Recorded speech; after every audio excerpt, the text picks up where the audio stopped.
Thanks everybody for remaining for the, I guess, the third talk in a row, which is talking about neglected tropical diseases. In some ways this is great because Hayley's given a really good overview and talked about some of the things I would possibly touch on. And of course, Francisca's given a really good example of what happens in the field in practice. It also means my talk will be a bit boring in comparison, I think, because it's more about the global politics of neglected tropical diseases. And some of my best anecdotes and case studies have been stripped from me. For example, Chris Froome was one of my favourite introductions to this kind of talk, but that's been taken away by Francisca. Thanks for that. Maybe I'll start by explaining a bit about what I do and where my research group comes from. Essentially, we're a group of social scientists of different types, a couple of epidemiologists too, about 12 people, medical anthropologists, political scientists, development studies practitioners, and we're looking really at the politics and practice of neglected tropical diseases in Africa, looking particularly at trypanosomiasis, but looking more broadly at other sorts of diseases too. And what we're really trying to focus on is the how and why people work together, how knowledge is constructed, and how knowledge is then utilized to implement programs, shape policy, and hopefully do something about these diseases. So I'll start off with slides which I guess are fairly irrelevant for this audience. We kind of know what an NTD is, it's been explained to us, but I guess one of the key kind of context which is important to the work of myself and my colleagues is really the kind of neglected component. If something is neglected, why is it neglected? Yes, there's lots of rational reasons, economically and politically rational reasons why there's been a certain amount of neglect, but what can we do about that? So how do we overcome these sorts of inequities?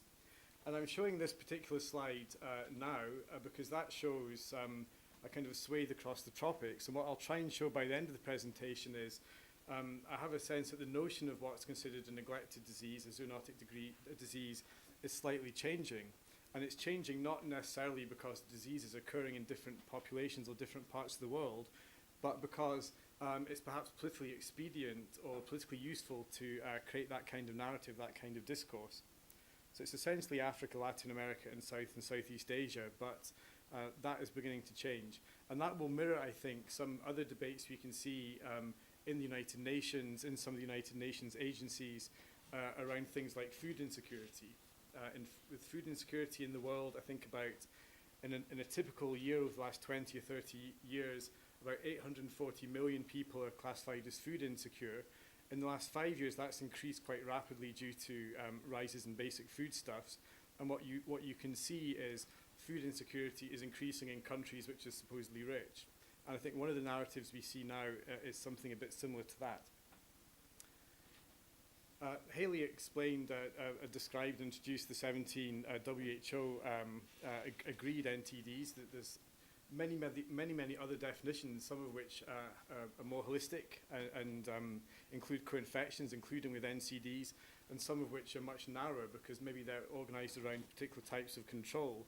And I think the fact there's this kind of big difference between 45 plus diseases plus co-infections down to 7 if we're looking at N7 as a kind of advocacy group suggests that there's still some work to be done in terms of deciding as a policymaker, as somebody trying to advocate for treatment and funding, what these diseases should be, how do we frame them and how do we describe them.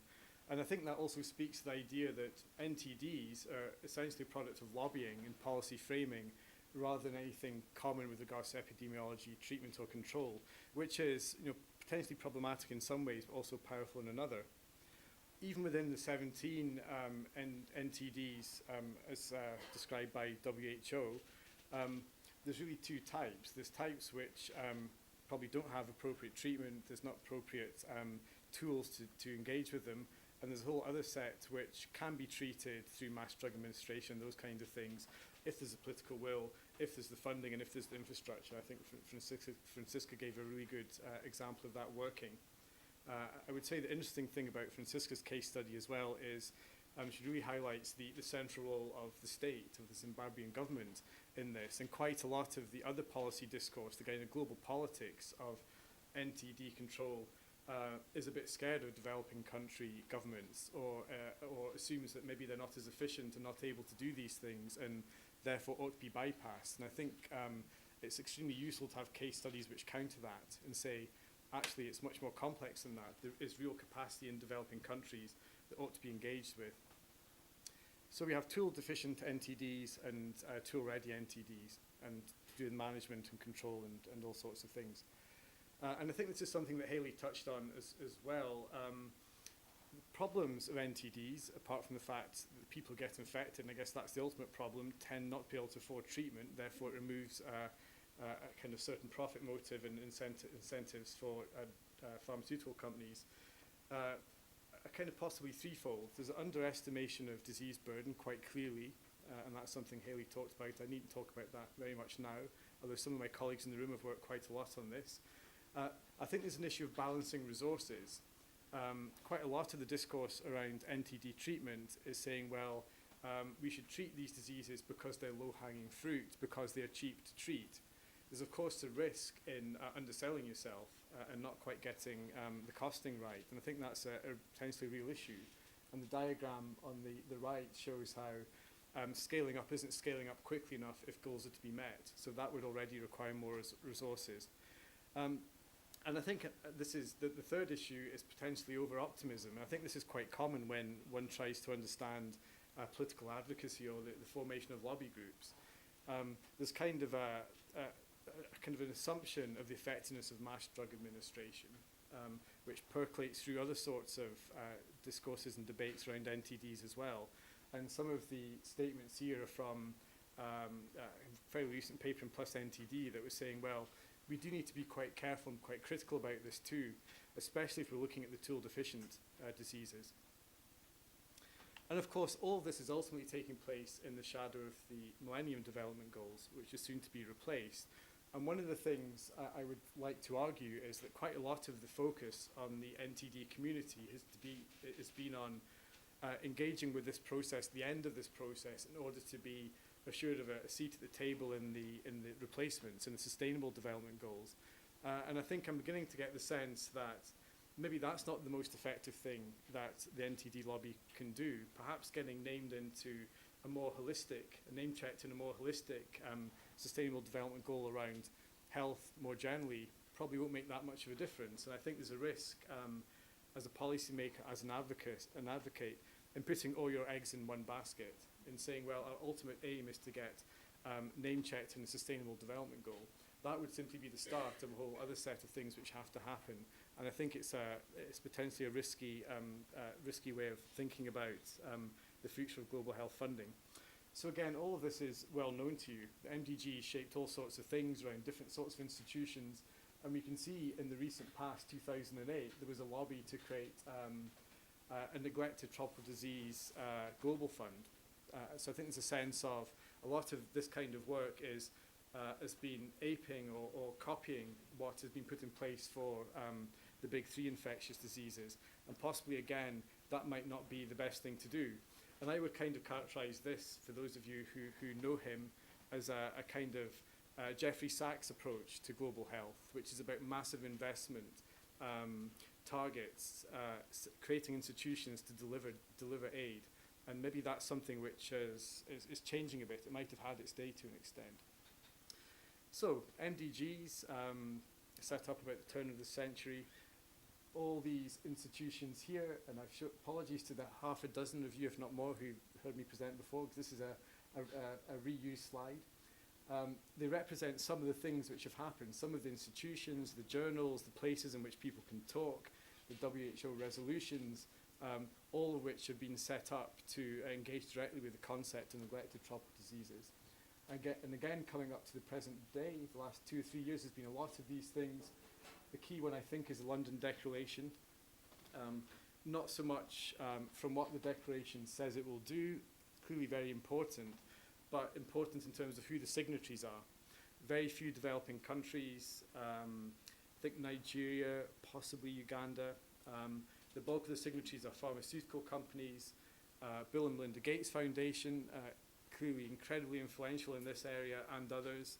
I was speaking to my colleague Debbie before we started today, and she was talking about Melinda Gates' recent address.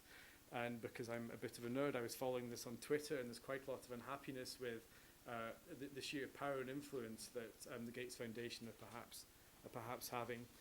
And the only traditional donors, bilateral donors, are DFID and USAID. So it's a relatively narrow group of organizations skewed towards pharmaceutical companies, not really engaging very much with developing countries who are involved in signing these declarations. So a case is being made, a case has been made, despite the issues around whether it's possible to kind of really grasp the low-hanging fruit, whether you can articulate funding for this over funding for something else. And I think what we see, we have maybe a tension between the kind of simplification of clustering together quite a disparate group of diseases and labeling them as in a unitary way as NTDs, and then this kind of complex negotiation of trying to feed NTD relevance into a whole set of other existing activities, existing priorities, and existing institutions.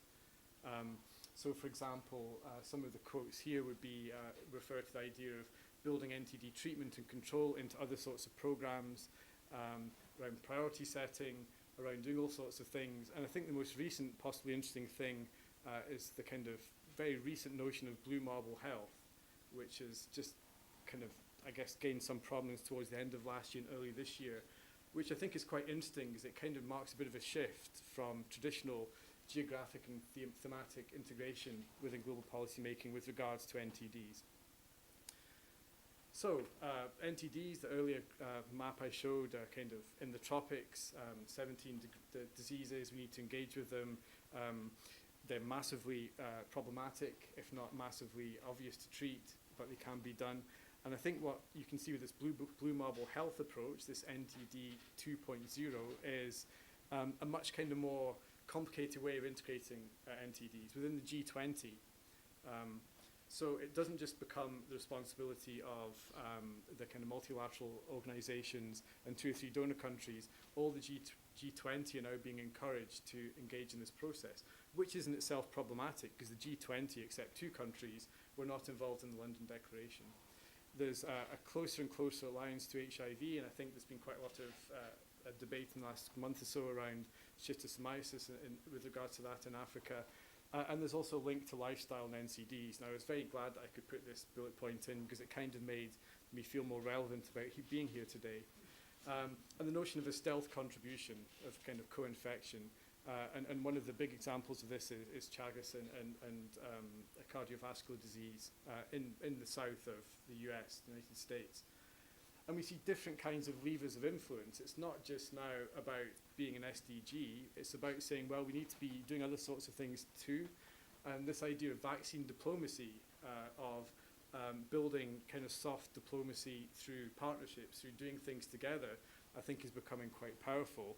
And if you're being quite cynical, that's possibly playing into the hands of, or trying to sell the notion to the US and UK in particular. If one looks at the countries where vaccine rollouts have been problematic, kind of northern Nigeria, Afghanistan, and Pakistan primarily with regards to polio, it suggests that, well, we can solve a foreign policy problem by, letting you fund us to do this sort of health work.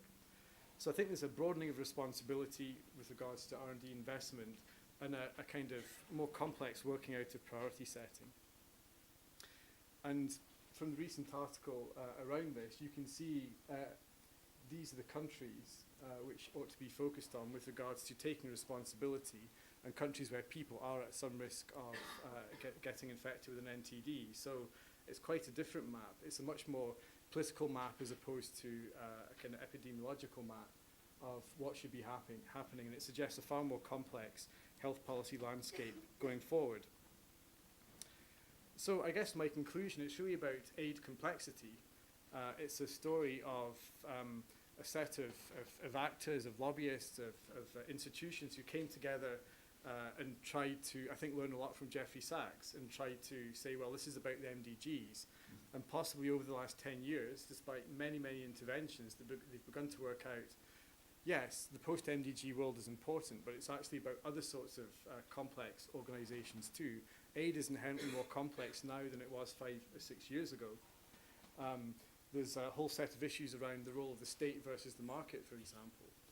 And I think clearly we need to think much more carefully about the inherent capacity and ability to build capacity of developing country states to implement these kinds of programs. It's much more about infrastructure. There's many more actors, China in particular, but also Brazil, India, also to a certain extent South Africa and Southern Africa. It's a much more complex world. There's many more choices for developing country states with whom they can engage with and partner, and that has to be recognized. There's also new forms of donorship, philanthrocapitalism, other sorts of things, or donorship through kind of public-private partnerships, or private sector investment, or investment from the private sector in partnership with governments, with development agencies, which is certainly an approach I think DFID in the UK moving towards. And it's much more about complex South-South partnerships too. So this is a far, far more complex aid context than we had 10 years ago. And I think it's really important that the NTD community lobby with and engage with this and understand this if they're going to have the sorts of influences they would wish in the future. Thank you very much. That was it. I tried to keep it quite short.